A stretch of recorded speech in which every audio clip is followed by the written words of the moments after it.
नमस्ते दोस्तों, स्वागत है आपका किस्सा रूम ASMR में। लाइट्स थोड़ी धीमी कर लीजिए, हेडफोन लगा लीजिए और कंबल में आराम से बैठ जाइए। आज मैं आपको एक ऐसी कहानी सुनाने वाली हूँ जिसमें एक राज है, एक गलत फहमी है और एक सच्चाई जो आखिरी पल तक छुपी रहती है। तो आंखें बंद कर लीजिए और सुनिए। रुद्र शहर के सबसे बड़े बिजनेस घराने का इकलौता बेटा था। हर तरफ पैसा, हर तरफ शोहरत, मगर रुद्र थक चुका था। हर लड़की जो उससे मिलती उसकी दौलत देखकर मुस्कुराती, उसकी असलियत नहीं। एक रात अपने दोस्तों के साथ बातचीत में रुद्र ने कहा, मुझे एक बार जानना है, कोई मुझसे सच में प्यार कर सकता है क्या, बिना मेरी दौलत देखे? उसके दोस्त ने मजाक में कहा, तो टेस्ट करके देख लो, कुछ दिन गरीब बनकर रहो, देखो कौन तुमसे वैसे ही बात करता है। रुद्र ने इसे चुनौती की तरह लिया। अगले दिन से उसने पुराने फटे कपड़े पहने, अपनी असली पहचान छुपाई, अपना फोन और पैसे घर पर छोड़ दिए और शहर के एक भीड़भाड़ वाले इलाके में निकल पड़ा, बिना ये सोचे कि रात को कहाँ रुकेगा। उस शाम सिया हमेशा की तरह डिलीवरी का काम खत्म करके लौट रही थी। सिया का अपना घर नहीं था, उसके माता पिता गुजर चुके थे और वो शहर के एक छोटे से वर्किंग वुमन हॉस्टल के एक कोने में बहुत मामूली किराए पर एक साझा कमरे में रहती थी। उसने एक फुटपाथ के पास बेंच पर बैठे उलझन में डूबे रुद्र को देखा। सिया ने पूछा, तुम ठीक हो? यहाँ इतनी देर रात को क्यों बैठे हो? रुद्र ने झिझकते हुए कहा, मेरे पास रहने की कोई जगह नहीं है आज के लिए। काम की तलाश में आया था मगर कुछ नहीं मिला। सिया खुद मुश्किलों से गुजरी थी, इसलिए उसकी तकलीफ समझ गई। उसने कहा, हॉस्टल के पास एक छोटा शेड है, रात भर के लिए ठीक रहेगा, चलो मैं दिखाती हूँ। उस रात के बाद सिया ने रुद्र की मदद करने का मन बना लिया, न पैसों से, क्योंकि उसके पास खुद ज्यादा नहीं था, बल्कि अपने जान पहचान के सहारे।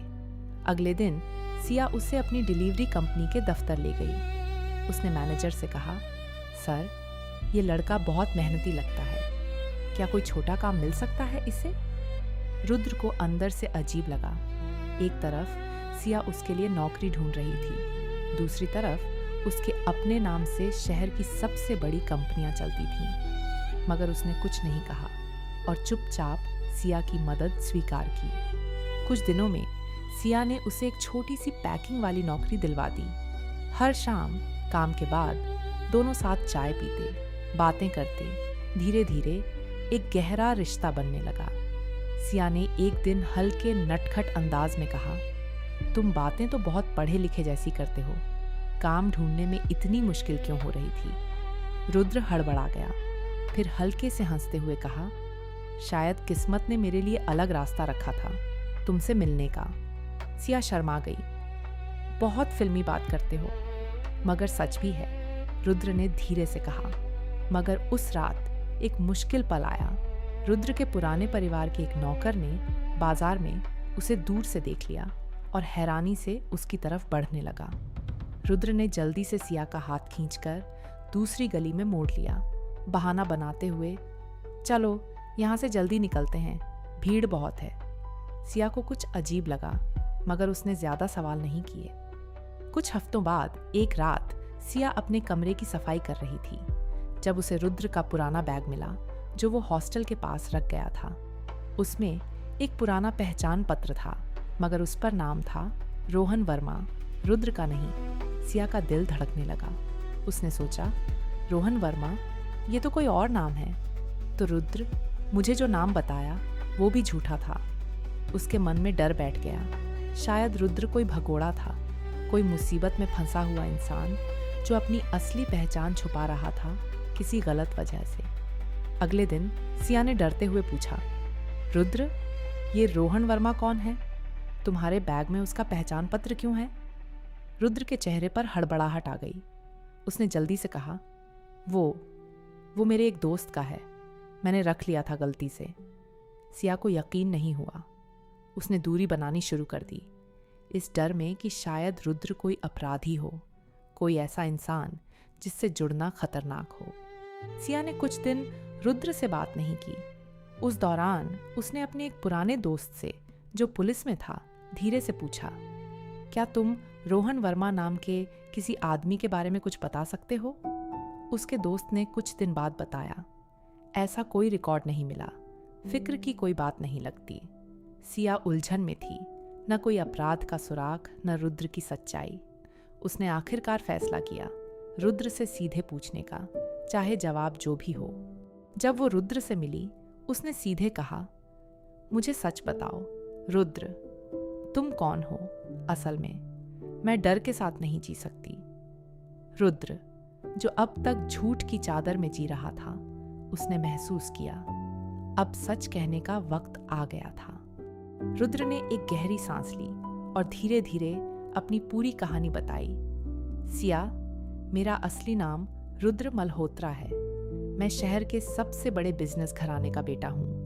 मैंने ये भेष सिर्फ इसलिए लिया था क्योंकि मैं जानना चाहता था कोई मुझसे सच में प्यार कर सकता है क्या, बिना मेरी दौलत के। रोहन वर्मा वो नकली नाम था जो मैंने शुरुआत में बनाया था ताकि कोई मुझे पहचान न सके। सिया कुछ देर खामोश रही। उसके दिमाग में सब कुछ घूम रहा था। फिर उसने धीरे से कहा, तो तुम भगोड़े नहीं हो, तुम बस एक अमीर लड़के हो जिसने मुझे और खुद को इतने दिनों तक धोखे में रखा। रुद्र ने कहा, शुरुआत में टेस्ट था सिया, मगर तुमसे मिलने के बाद मुझे सच में प्यार हो गया। तुम्हारी मेहनत से, तुम्हारी हिम्मत से, उस तरीके से जिससे तुमने मुझे अपनाया जब मेरे पास कुछ नहीं था। सिया की आंखों में आंसू आ गए, गुस्सा और राहत दोनों के। मुझे वक्त चाहिए रुद्र, बहुत सारा झूठ था इन दिनों में, चाहे वजह जो भी हो। रुद्र ने उसे रोकने की कोशिश नहीं की। उसने सिर्फ इतना कहा, मैं इंतजार करूंगा सिया, और इस बार बिना किसी भेस के अपनी असली जिंदगी से तुम्हें दिखाऊंगा मेरा प्यार सच्चा है। कुछ हफ्तों तक सिया ने दूरी बनाई रखी। उस दौरान रुद्र हर दिन बिना किसी दिखावे के उसी छोटी पैकिंग वाली नौकरी पर जाता रहा, अब अपनी असली पहचान के साथ, मगर बिना किसी रुतबे के सबसे साधारण कर्मचारी की तरह काम करते हुए। जब सिया को पता चला कि रुद्र अपनी असली पहचान खुलने के बाद भी उसी छोटी नौकरी पर मेहनत कर रहा है, सिर्फ उसके करीब रहने के लिए, उसका दिल पिघलने लगा। एक शाम सिया खुद उस छोटी सी फैक्ट्री के बाहर पहुंची जहां रुद्र काम करता था। सिया ने धीरे से कहा, तुम्हें इस सब की जरूरत नहीं थी रुद्र, तुम तो वैसे भी इतने बड़े आदमी हो। रुद्र ने मुस्कुराते हुए कहा, मुझे दिखाना था सिया कि मेरा साथ सिर्फ शब्दों का नहीं है। मैं वहीं रहूंगा जहां तुम चाहोगी, चाहे वो महल हो या यही छोटी फैक्ट्री। सिया की आंखों में आंसू आ गए, इस बार सिर्फ खुशी के। मुझे माफ करो रुद्र, मैंने तुम पर शक किया। रुद्र ने धीरे से उसका हाथ थामते हुए कहा, शक करना गलत नहीं था सिया, उल्टा तुमने सही किया, सच को परखा।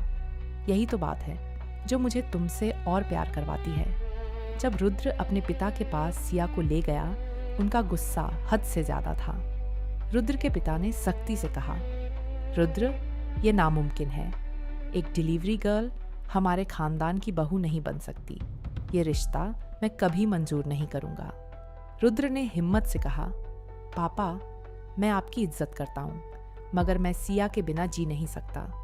अगर आप इस रिश्ते को मंजूरी नहीं देंगे तो मुझे माफ करें, मगर मैं अपना रास्ता खुद चुनूंगा। घर में गहरा सन्नाटा छा गया।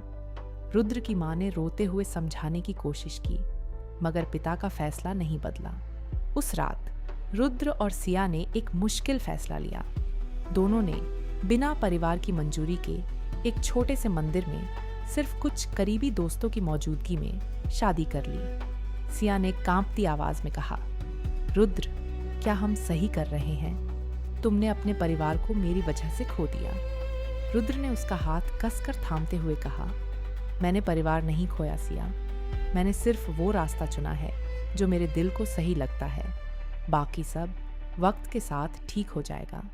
रुद्र ने अपने पिता की कंपनी से अलग होकर खुद की एक छोटी सी नौकरी शुरू कर दी। जिंदगी आसान नहीं थी। बड़े घर से एक छोटे से किराए के फ्लैट तक का सफर कठिन था, मगर दोनों के बीच प्यार हर मुश्किल से बड़ा था। कुछ महीनों बाद रुद्र के पिता को खबर मिली कि सिया माँ बनने वाली है। उनके दिल में एक हलचल हुई, मगर अहंकार अब भी आड़े आ रहा था और उन्होंने कोई संपर्क नहीं किया। रुद्र की माँ चुपके से बीच बीच में रुद्र से मिलती रही, बिना पिता को बताए। उन्होंने एक दिन कहा, बेटा, तेरे पापा का दिल सख्त नहीं है, बस अभी उसका अहंकार बोल रहा है। वक्त लगेगा, मगर वो जरूर मानेंगे। कुछ महीनों बाद सिया ने एक प्यारी सी बेटी को जन्म दिया। रुद्र की माँ बिना पिता को बताए अस्पताल पहुंची अपनी पहली पोती को देखने के लिए। जब उन्होंने उस नन्ही सी बच्ची को गोद में लिया, उनकी आंखों से खुशी के आंसू बह निकले। उस रात घर लौटकर रुद्र की माँ ने अपने पति से कहा, आपकी पोती हुई है, मैंने उसे देखा, उसकी आंखें ठीक तुम्हारी तरह हैं। रुद्र के पिता का चेहरा सख्त बना रहा, मगर उनकी आंखों में एक हलचल साफ दिख रही थी। उस रात बहुत देर तक वो सो नहीं पाए। अगली सुबह बिना किसी को बताए रुद्र के पिता खुद उस छोटे से फ्लैट पर पहुंचे जहां रुद्र और सिया रहते थे।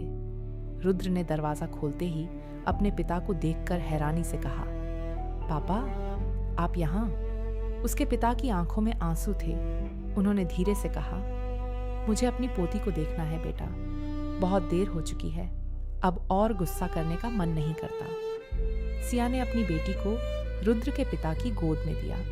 जैसे ही उस नन्ही सी बच्ची ने उनकी उंगली पकड़ी, सालों का अहंकार एक पल में पिघल गया। रुद्र के पिता ने कांपती आवाज में कहा, सिया बेटी, मुझे माफ कर दो, मुझे तुम्हारी गरीबी नहीं, तुम्हारा दिल देखना चाहिए था, शुरू से ही। सिया की आंखों में आंसू आ गए। अंकल, जरूरी नहीं था ये सब, मगर मुझे खुशी है आप यहाँ हैं। उस दिन पूरा परिवार बरसों की दूरी मिटाकर एक साथ बैठा। दादा दादी, माँ बाप और वो नन्ही सी बच्ची जिसने बिना कुछ कहे सबको फिर से जोड़ दिया। कुछ साल बाद सिया अक्सर अपनी बेटी को वो पुरानी कहानी सुनाती, कैसे उसने एक अनजान बेघर लड़के की मदद की, कैसे शक और सच्चाई के बीच एक उलझा हुआ रास्ता तय हुआ और कैसे आखिर में सच्चा प्यार हर झूठ और हर गलत फहमी से बड़ा निकला। सिया अक्सर कहती, जिंदगी में कभी कभी सच्चाई आसानी से नहीं मिलती। रास्ते में शक आता है, डर आता है, गलत फहमियाँ आती हैं, मगर जो रिश्ता सच में मजबूत होता है वो हर मोड़ से गुजरकर भी टूटता नहीं। तो दोस्तों, ये थी आज की कहानी। अगर आपको ये किस्सा पसंद आया हो तो आराम से आंखें बंद कीजिए, एक गहरी सांस लीजिए और सो जाइए। शुभ रात्रि। मिलते हैं अगले किस्से में, किस्सा रूम ASMR पर।